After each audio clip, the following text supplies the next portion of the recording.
Hello everyone, Amy R here with Prairie Paper and Ink and bringing to you guys the Waffle Flower Simon Says STAMPtember exclusive Sweet Tooth stamp set. This is the limited edition set that you can only get during STAMPtember while supplies last. And this set just happens to coordinate perfectly with the Waffle Flower Hocus Pocus set that was released earlier this month. So I'm using images from the Sweet Tooth set and a few of the smaller images from the Hocus Pocus set. And I am stamping them onto some Neenah Classic Crest Solar White 80-pound cardstock with Simon's Intense Black ink. And I'm just using my stamp positioner to do that because I'm going to stamp these images more than once. I'm going to stamp the magician just once and the ghosts, and then all the little candy images, etc. I'm going to stamp a couple times, as well as some of the images from the Hocus Pocus set so I can create a scene. So once everything is stamped, I am going to start coloring everything in with Copic markers. I started with his skin, and since he's a vampire, I did a very pale, kind of like undead skin tone of E41, E40, and E00. Really simple coloring. Such tiny little areas. You kind of just like dab the marker and you're done.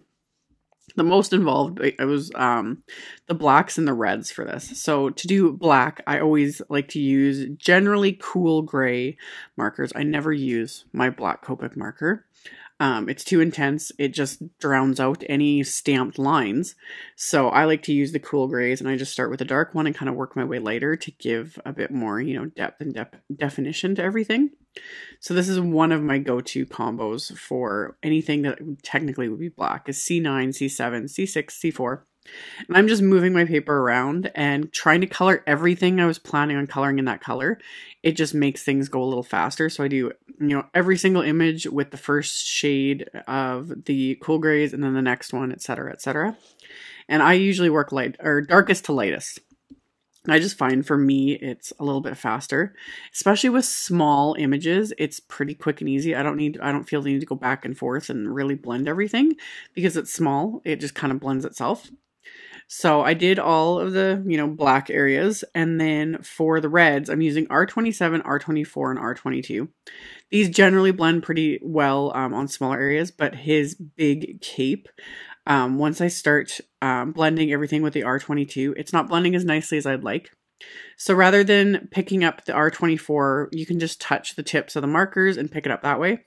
But when I have large areas to blend, I like to just scribble a darker marker onto a glass surface like my glass mat or an acrylic block, anything to pick up the color with my later shade of marker. So I'm just using the R22 and picking up that R24 that I scribbled on my glass mat.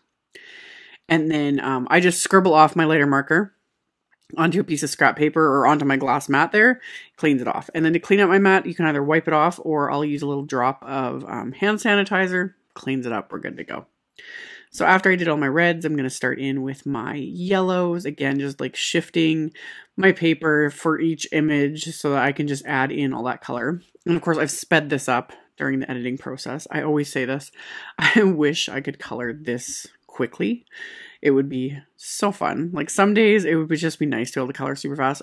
Most of the time I enjoy the process. I just kind of sit, let my mind wander, have, friends or something playing on Netflix, etc., and just do my thing. So I really find coloring to be therapeutic. I find making cards to be therapeutic. That's why I love it so much. So I'm just going to go in and continue coloring in all of these little characters, the little paper, the little like Halloween sacks. In my head, I see them as little paper bags. In my head, it was like, oh, those little ghosts totally stole a couple of paper bags, and that's how they're going to like steal the candy. It's funny. I don't know. Sometimes I like create entire stories about little characters I'm coloring for my cards. It's just, like I said, my mind just likes to wander sometimes. So I color everything in sort of Halloween colors. Gotta have my orange and a purple and like a lime sort of a green.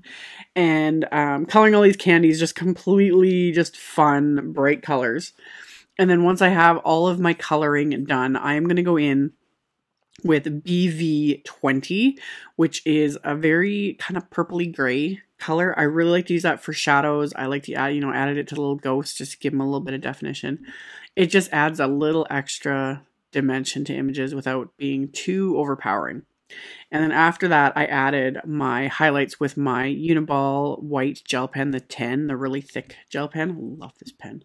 So I added all my little highlights with that, and then cut out all of the images so that they're all completely cut out, because I just want to be able to add these to my scene, move them all around, etc.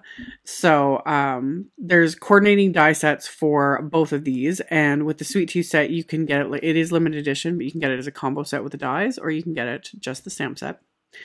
So after everything's cut out, I wanted to create a scene for all my characters.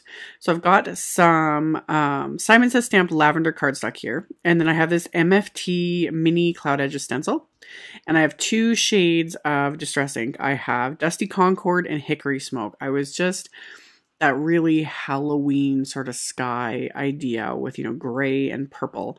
So I just kept alternating between the 2 distress inks and moving my stencil, like flipping it around, because there's all 4 sides with different, you know, cloud edges. So I would just rotate the stencil, grab an ink, sponge it on, rotate the stencil, grab the second ink, sponge it on. And I just kept working my way down this piece of cardstock, not worrying too much if there's like streaks and whatnot. I like having a little bit of messiness when it comes to Halloween cards. It's just extra to me. So once I was happy with kind of the scene I'd created, I'm going to trim off the top because I wasn't happy with that part.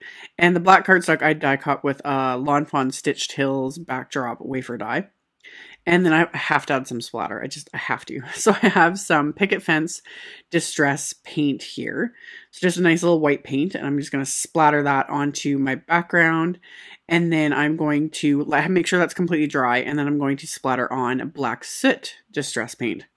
And both of these paints are permanent, FYI, so just make sure you clean your brushes. Any paint. If you're using any sort of acrylic type of a paint, make sure you clean your brushes like as soon as you're done. Don't let it dry, it will ruin your brushes. And then distress paint is permanent, so I like to protect my work surface. I like to just clean everything up as soon as I'm done. It only takes like a minute to clean everything up, and then, you know, I can get everything out of the way.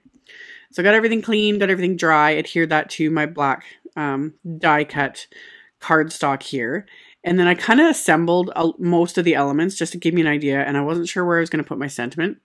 So kind of assembled it. I actually took a picture of it with my phone just to remind myself where I put everything. And then I removed it all, and I just stamped one of the sentiments from the Sweet Tooth set onto the black panel with Simon's clear embossing ink, and then I'm using Simon's detail white embossing powder, melting that with my heat tool, and now I can get to assembling my little scene. So I'm just going to adhere everything into place with Simon's Craft Tacky Glue, except for my little magician.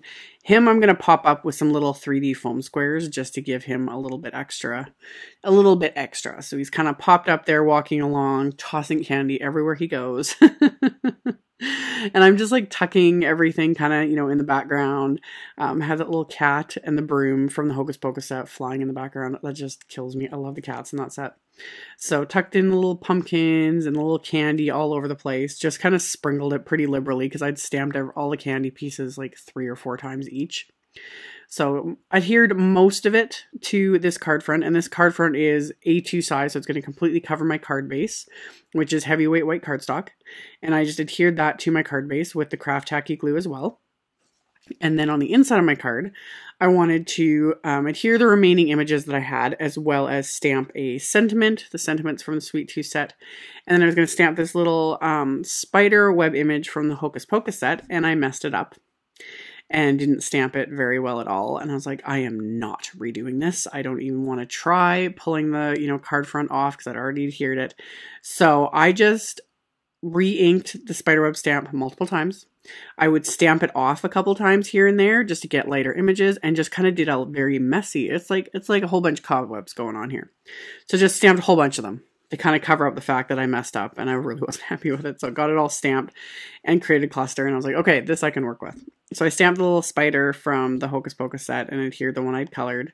And then all my other little elements from the Sweet Tooth set, I just kind of adhered them partially over the webs as well, just to kind of cover them. So this one's like, you know, I think he got a hole in the bottom of his bag, so all his candy's falling out. He's going to have to go back after it. And one of the bats, or the spider's pulling one of the candy. So just fun little things. And then because these letters were open, I couldn't not color them. So I just quickly colored them very lightly with this, the Copic markers. If you don't press too hard and don't add too much, it won't soak through the back. I don't mind if it does anyway, but I just did it very light just to fill it in.